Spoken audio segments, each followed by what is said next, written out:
watching it. Okay, so I'm going to wait for you to... So it says it's live. Now, are you going to nibble when we're talking? I will try to. Last time I was trying to read and talk and I was going to say eat we may and be drink talking too much. so much, but yeah, please feel free.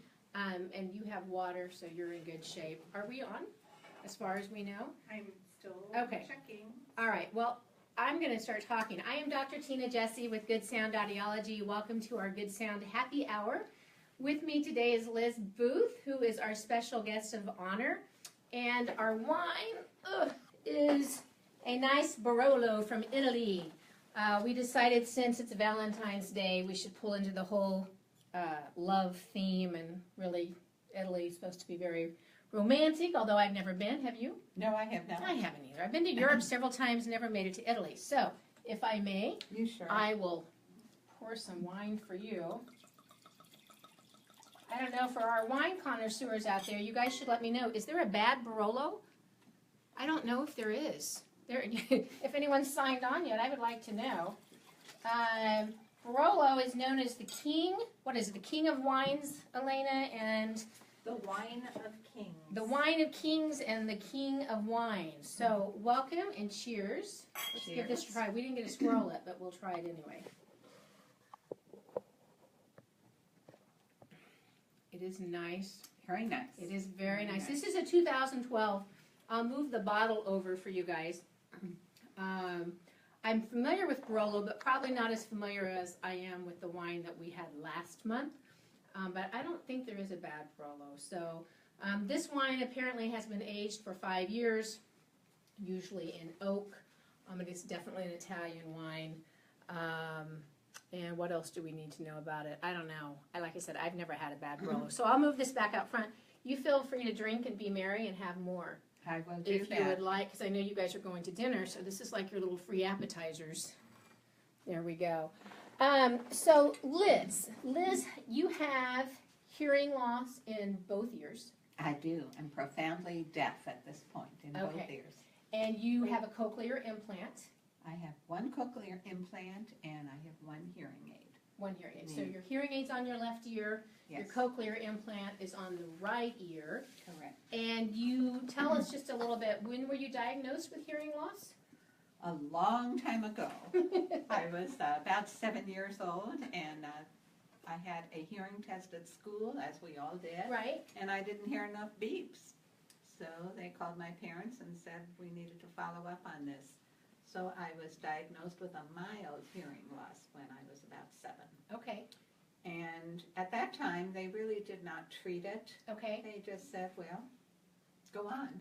They Your did best. take my tonsils out, thinking Okay. that was the thing to do. Right. And I went all through school, high school, with a mild hearing loss, with no devices, Wow. no assistance or anything. And I was always pretty active, so I did my thing and sat in the front of the class, I suppose, and didn't want to talk about it, though. Okay. You know, back then we didn't air our difficulties. Right. So I went all through school, and I was probably an overachiever. Well, I'm curious, grade-wise, you did okay? Oh, yeah. Academically? I was an excellent student, Yeah. and I was the drum majorette of the school, and I was the student council vice president. I always You know. say, with my patients, and I mean this in the most admiring way, we've done so many studies now that show even a mild hearing loss in one ear, what can be devastating impact it can have on people, and typically the majority are held back a grade. It's just so much harder. So when I come across these people who are like, oh, I had hearing loss, we didn't treat it, and yet I made straight A's, I'm like, oh, I just always think, you're this amazing. If you'd been hearing, you don't even know what more you could have been doing. You know what I mean? But it always amazes me because, I wasn't a straight A student and I had normal hearing. So I'm like, or people with really significant hearing loss and how they just persevere and you cope and you do what you got to do and, go on. So I didn't mean to interrupt you, but I do think, I always find that interesting when people are able to overcome that and really beat the odds. And I suppose sometimes we become overachievers simply because we have a little bump in the road there. Yes. But I can remember back to things like sleepovers. oh, that was terrible for me, because when the lights go out, I needed the lights on because I automatically became a good lip reader. It was just a survival skill. So that was really hard, especially since I wasn't telling anybody, because, you know, this was my personal thing. Right. But when I was a senior in high school, a very wise doctor suggested perhaps I should get a hearing aid. Okay, that's a hard age. Exactly. To get a hearing aid. I was, 17, something like that. And I did get one hearing aid because that's what they did back then, too. Mm-hmm. And I went off to college and wore my one hearing aid in big classrooms, you know, 250 kids or something. Right. A biology lecture or whatever. Yeah. So I went through that, and again, I was a good student. I was a drum majorette. I was sorority president, you know, the whole thing. Right. But I still wasn't advertising it. Okay. And finally I started telling some people. Were you wearing it? I was wearing it. You were? Yes. You were just covering it? I've always had a lot of hair and long hair, Okay. and I used to wear it longer, kind of. And by the age of 17, had your hearing loss progressed? It Or do was you a remember? very slow progression. Okay. And it was kind of, it would stabilize, and then I'd have a plateau, and then a little more drop, and Okay. I'd have a plateau. And after that, I became a teacher, and I was a reading specialist, so worked in the classroom. Right. And I had 2 children, and with each pregnancy, my hearing dropped. And I hear that's fairly common. I don't think it's super common, but I definitely encounter it in my practice. I'll have women come in who had normal hearing prior to pregnancy. So it's not super common, but I definitely hear it. It has. Yeah. It happens. Yeah, it does happen. So I think in my early 30s is when I got the second hearing aid. Okay. So I had 2 hearing aids then from there on in. And I continued to teach, and my hearing continued to have its drops. And I always could kind of predict the drops. I would tend to get loud tinnitus Okay. just prior to another loss. Onset. Okay. And of course, at that point, I would say, well, my hearing aids aren't working.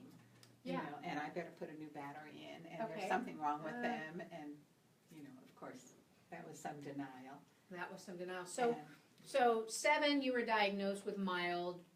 College, it's sloping. You have your babies. It comes down a little bit more. right, to moderate to severe. I was gonna say, how old were you when it hit the profound? Did it become profound in both years? Yes, it did. I remember in 1990, I was talking to one of my students' grandmothers on the phone.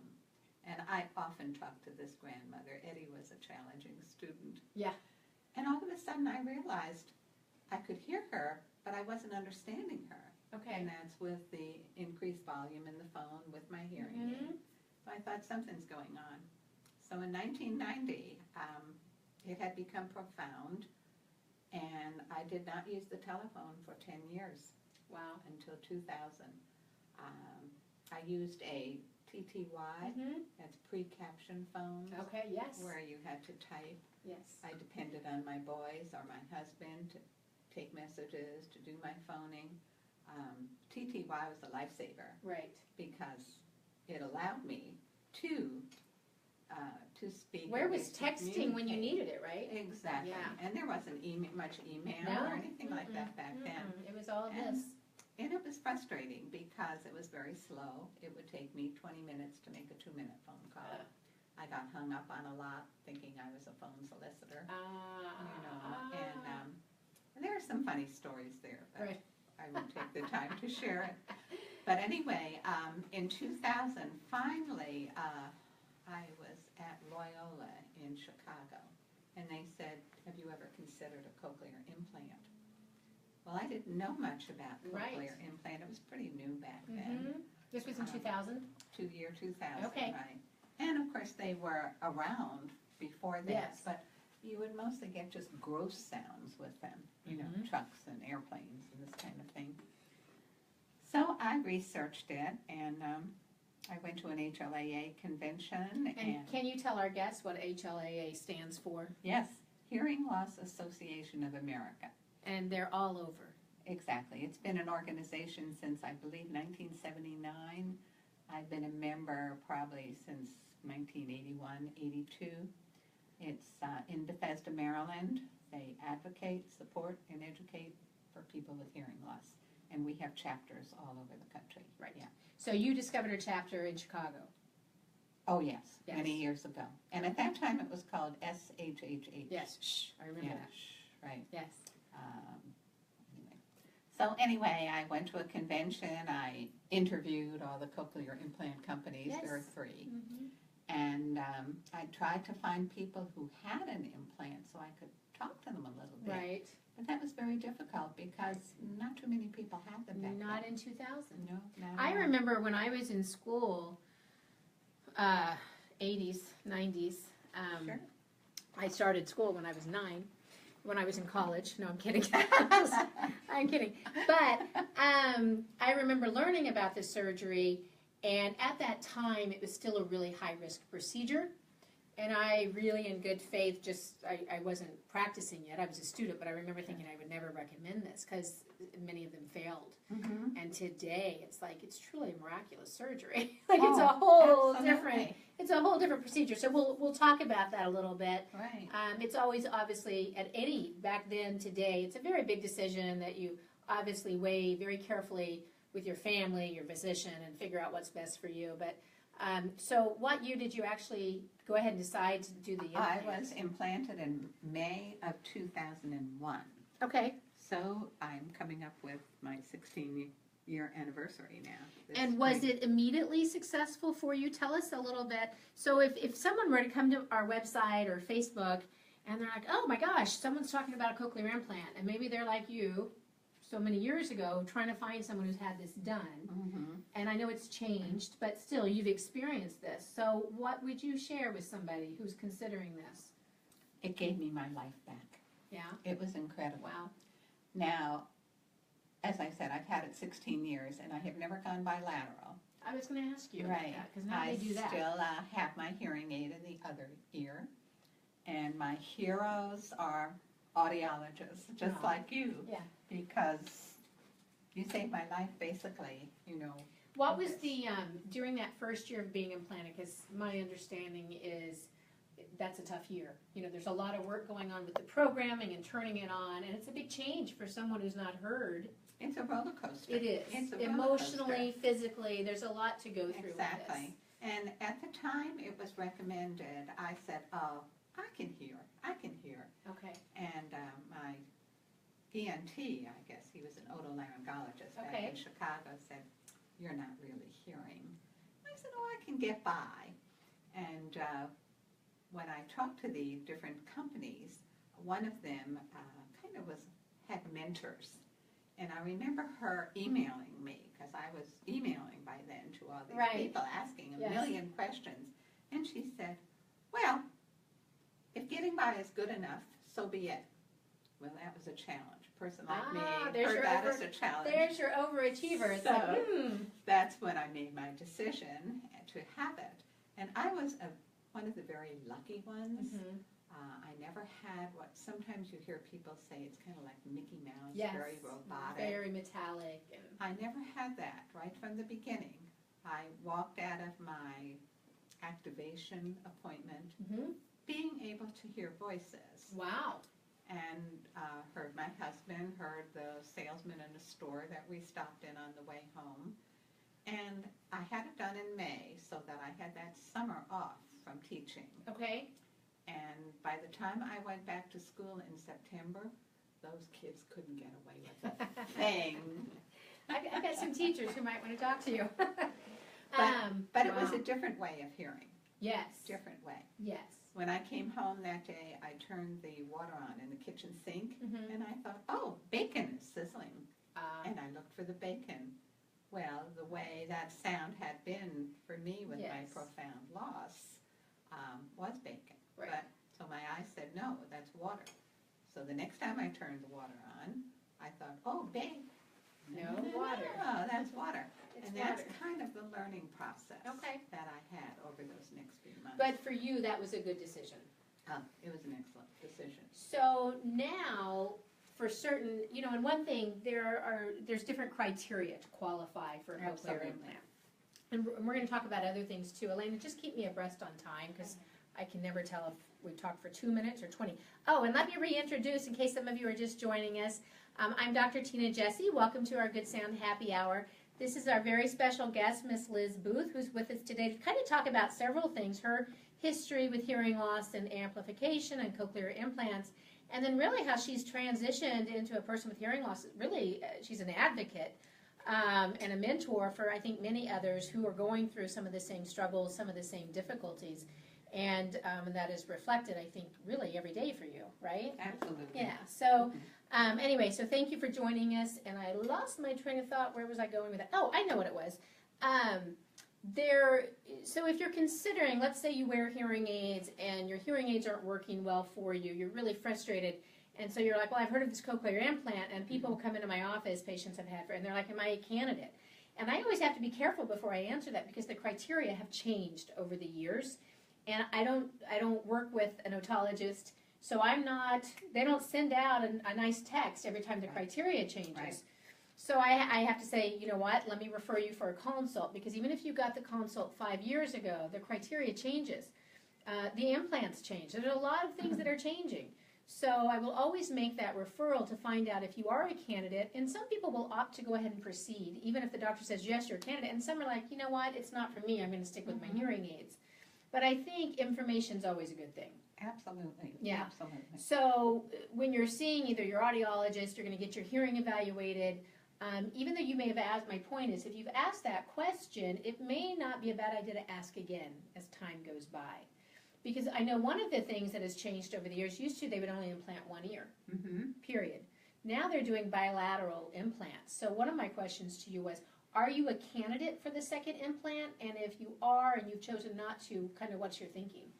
I am absolutely a candidate. Okay.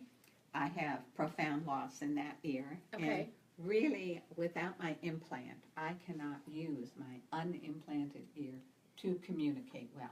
Okay, so I'm going to interrupt you. Hold that thought. For those of you who don't know, when someone says I have a profound hearing loss, in our world, that's really about as bad as it gets. It means there's essentially no hearing left, or very, very little. But you're definitely in that deaf category. So, absolutely. So go ahead. I have worn a hearing aid in this ear, for a long, long time, right. And I have upgraded. I was an analog hearing aid user for a long time. And so digitals are kind of a challenge for me. Yes. The transition has been hard. Right. But I like the fact that I still take advantage of the low tones in that unimplanted ear. Okay. The cochlear implant is really good for the high tones and the kind of mid tones, I suppose. But because they really can't get those electrodes deep into the cochlea where your low tone little hair cells are, I still love taking advantage of what I have. And there is no guarantee that any hearing will be preserved when you are implanted. Correct. There's always a risk with surgery, and that is one with cochlear implants. If you have a little bit of hearing, there's a risk you could lose it all. Well, and back when I was implanted, it was a guarantee you would lose it all. Yes, that's correct. That's you were done. Right. So you would only do that surgery if you really had nothing to lose. Right, and exactly, because I knew if the implant did not work for me, it was no going back. Right. And I would have lost my career and whatever at that time. So it took me a year to make that decision. But for me, it turned out to be the right decision. Okay. But I'm still kind of dragging my feet about bilateral. Okay. I still love my hearing aid, and I love my cochlear implant, and I love being what they call bimodal. Okay. And that's where I'm now, and I don't know where I'll be next year, but for 16 years, I'm happy. But I think the good thing is you're educating yourself clearly. Absolutely. I mean, you're working with your doctors, you're working with your audiologist, you especially are very much involved with different groups that can support and advocate. And because, again, things change, and what might have worked for you before may not work for you 2 years from now, or vice versa. What didn't work may work. Exactly. And, again, I think when we're talking about cochlear implants, it's a very different conversation when you're talking about cochlear implants for someone who came from the hearing world and someone who came from the deaf world. So I always say, when I'm trying to counsel my patients, whether or not they're deaf or they acquired their hearing loss later on in life, it's a big decision. Having any surgery is a big decision. So you really want to talk this over. You want to do your research like you did. Mm-hmm. You know, the fact that you went out trying to find people who'd had it done, I think that's a great idea. Because I know before I do anything big like that, I want to know the good, the bad, the ugly. Absolutely. You know? So, and what may be like the best, as you said, this changed my life. It saved my life. For someone else, it may not be the right choice, and that's okay.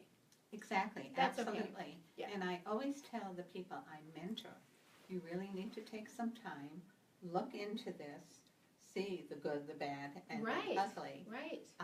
Try the best hearing aid you can try before going the surgery route. Right. You know, see what you can get still from the hearing aids, because you can't go back, after a cochlear implant. And that's what I did prior to this. I tried several different new, very powerful hearing aids to see if maybe that would work for me. Right. Well, it didn't. Okay. It gave me loudness, it gave me sound, But no clarity. but no clarity. Okay. No clarity. So at that point, it seemed to be, you know, the best route for me to go. But you are so right, and I think if people would work with their audiologist, I had a wonderful audiologist back there, and at the time he said, well, I really can't do more to help you now. With the hearing aids. With the hearing aids. So maybe now you need to consider this. Right. Yet I continued, even after my implant, I had to go to an audiologist who dealt with implants for my programming. But I still went back to my other audiologist. And I have that quite a bit. I've got my patients who have cochlear implant, hearing aid, the Baha, you know, and they have two separate audiologists because it is really hard. What is it? The master of, what is that saying? The master of none. I know what you're talking about. Yeah, the master of something. Hearing aids. You're in the right place. Exactly. Cochlear implants, I don't do them. So my training, like I said, I will go to, you know, I keep up my education, but it's not my specialty. I would not be the right person. I should also let our guests know that Liz is not my patient. So as you guys are learning this about her, I'm kind of learning it too. I've never fit you with I don't know what type of hearing aid you wear. So this is all good information for me. Tell me, I know that you and we actually met, you came to a Lunch and Learn event that we did? I did. I think that's where you and I brought my husband. I thought he needed to hear something about hearing aids. So, Good Sound Audiology, we hosted an event where we just shared information about hearing loss and hearing aids, and that is where we met, and I think at the time, are you the president of the Sun Lakes I am chapter? The co-leader, The co-leader. The champion, if you will, for the Sun Lakes chapter, and at that time she brought it to our attention that chapter was, or that you guys were hosting your walk. Yes, two of our members were the chairmen of the Walk for Hearing, the very first we were having in Arizona. Yes, so we did that. When did we do that? This October? This past November. And your Good Sound Audiology, you were our premier sponsor. Yes, so that's how we met. She said, hey, we're going to do this walk. Did you guys want to participate and get involved? And we did. And so here we are, and we're like, oh my gosh, she works this, you would be a great guest. So she was asking me, who is this talk for? And I said, it could be for a diverse population, anywhere from students to professors to someone who's maybe considering a cochlear implant.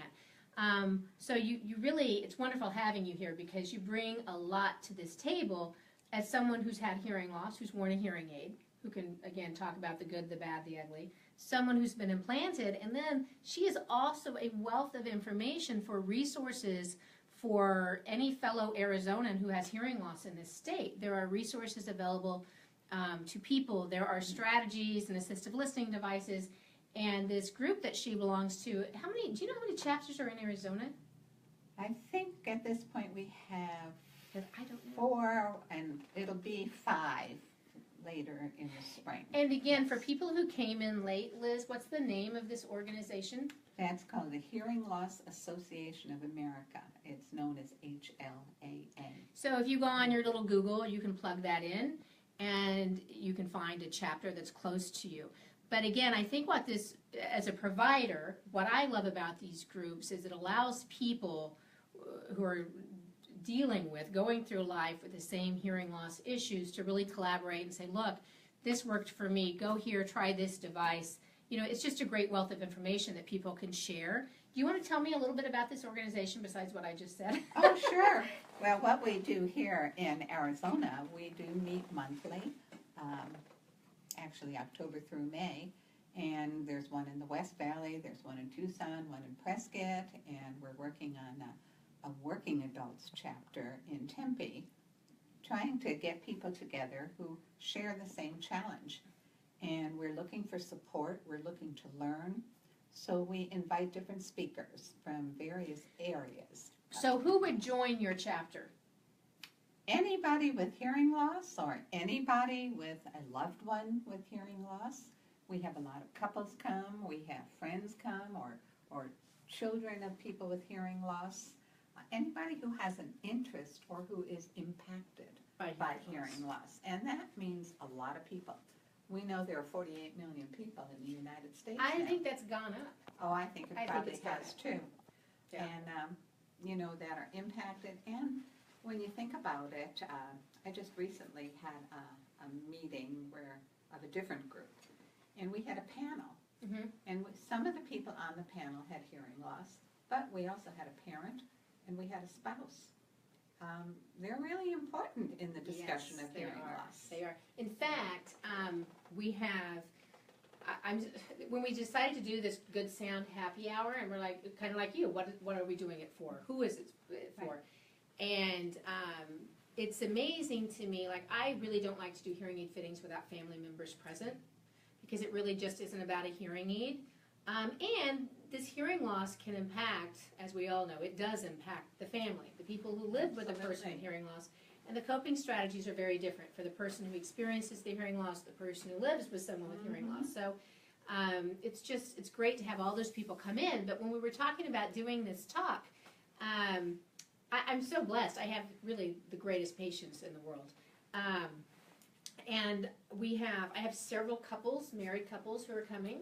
They both wear hearing aids. They're going to be guests. Then I have a couple that's coming. One wears hearing aids, the other doesn't. So that's a whole different experience, right? Absolutely. I have a mother and a daughter. The mother has hearing loss, the daughter does not. And that's just, these people have come up like in, 4 weeks of guests we're going to have. And all of them bring such a different perspective to the table. Mm-hmm. And I get really excited when I think of having them as guests because, again, it's the family members. It's again, both of you. You know, walking in a young provider, for example, they're like, oh, we have a couple coming with hearing loss. And a young provider's like, oh, that's so exciting. And I go like this. I go, oh. And they're like, why? And I said, do you know how financially devastating that is for a couple? It's not $7,000. It's $7,000 times 2. So, you know, there's just a lot to go on. That's when we're talking about buying hearing aids. So what you're saying is the Hearing Loss Association chapter, if any way it impacts you, it's a good place for you. Oh, absolutely, okay. Absolutely. As I said, the goal of HLAA is advocacy, education, and support. So that's just for everybody who is involved with hearing loss. And I mean, a lot of people have funny stories that come out of hearing loss, but a lot of them also have kind of tragic stories because it impacts relationships in all kinds of different ways. Yes. There's a favorite story I tell about an older couple that are sitting in their rocking chairs and they've been married 50 years. Right. And he has severe hearing loss. And the wife said to him, you know, after all this time, Sam, you are really tried and true. He says, what? Huh?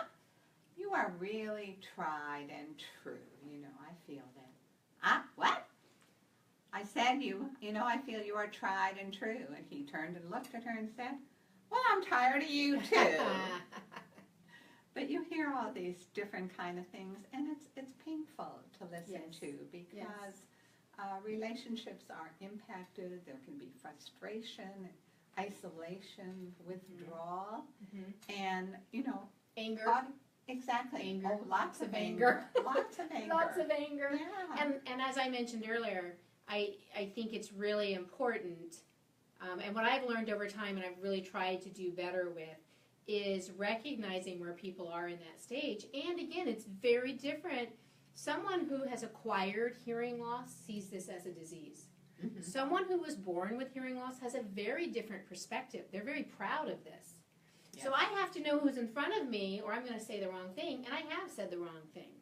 So Oh, sure. I have had deaf parents, and we do the ABRs and the neonatal testing when the babies are born, and I've said, your baby has normal hearing, and they burst into tears because they were upset. They wanted their baby to have profound hearing loss. That is something they celebrate. I have had normal hearing parents. Your baby is deaf. They burst into tears because they want their... So it is such a different perspective. It's a community. It is a community. And if Yeah. you've acquired hearing loss often, and I'll be honest with you, I see a lot more of the hearing impaired than I do the deaf population Of course. in my practice. And for that population, there's not a community.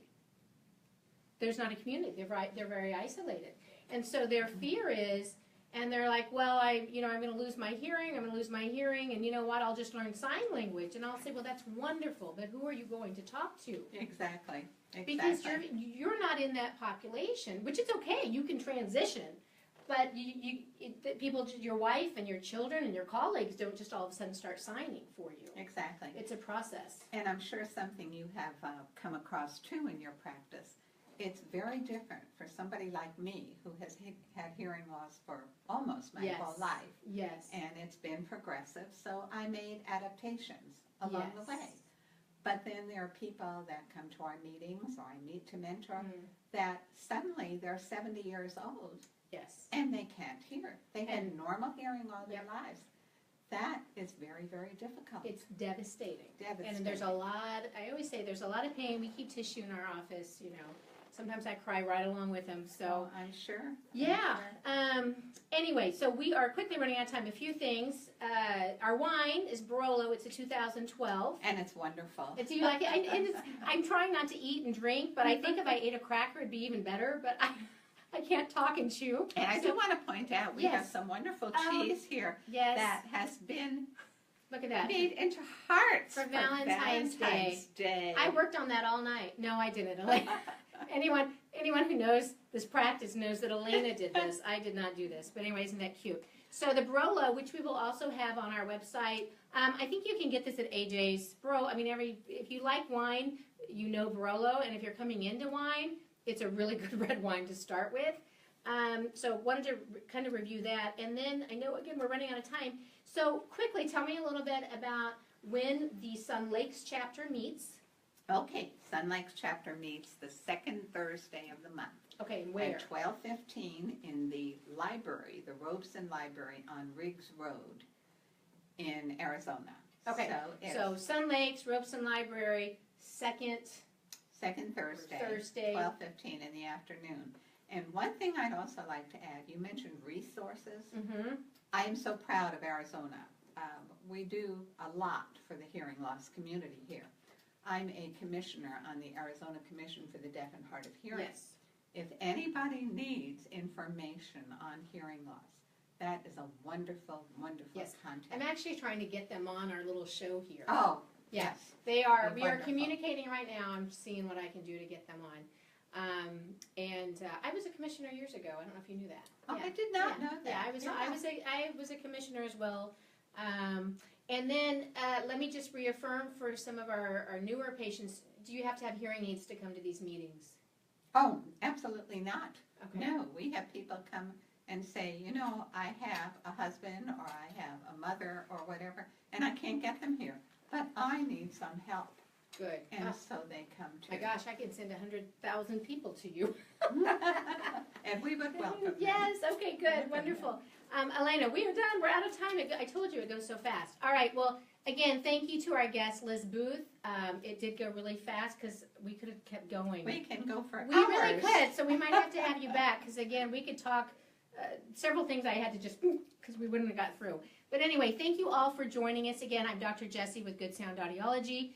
We're going to save this tape, so hopefully you can come back and look at it later on our website or Facebook.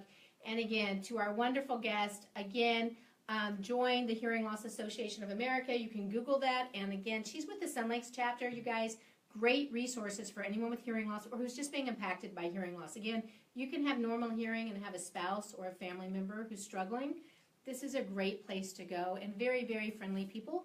So anyway, we're out of time. Thank you again so much. Cheers. Thank you. Thank you. Cheers. All right, and you you guys. do wonderful work. Oh, thank you. All right, you guys. Good night.